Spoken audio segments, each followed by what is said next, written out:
This is a spoken word titled Bloom by Kendrick Gould. So did they tell you? When I emerged into this imbalanced world, a new babe learning that her greatest blessing coexisted as a curse, her blackness and attachment never to be deleted or dispersed, did they tell you?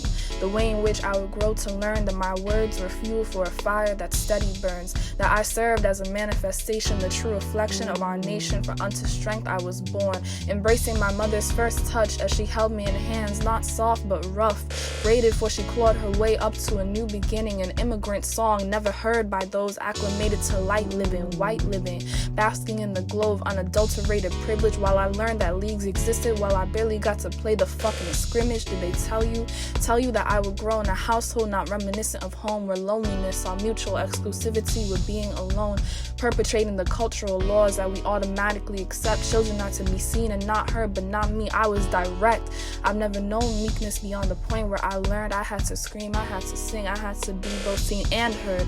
I could never just simply exist, simply resist, never accept that cuffs would always constrict my bird-like wrist. So instead I learned the language of war songs and tightly clenched fists, risen in power, risen in beauty, risen in pain. And so I chose the beauty of the petals and embodied the thorns of the rose, letting red wash over me as I grew. For one serendipitous point in my life, anger was all that I knew. Was that the transition from youth? And I can remember settling my feet in the bounds of high school, locker-adorned walls that whispered promises no adolescent could keep, propagating a patience that would start to seep slowly into my mind until every day was school and sleep. Blackness filled my room, gray filled my mind, red washed it out. Feeling anger or feeling nothing was too reminiscent of unrequited loving. Giving myself a reprieve from one was punishing myself with the other. So I stopped feeling too much of both.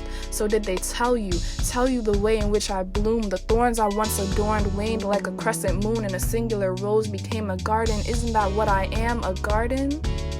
I realized the black women who have preceded paved the pathway that erasure has deleted, but not me. I know that the dirt that created my garden is enriched, for it is brown as the hands of the women who created me. I learned that my intersectionality was a beautiful thing, not an anomaly, but reflective of the flowers who bloomed before I was a seed. And even when the winter came and brown and black were all the leaves, the resilience was beauty and its epitome. My garden is full of resilient women, soft women, smart women, strong women, loving women, black women, me.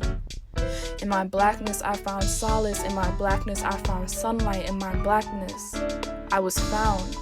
So, didn't they tell you?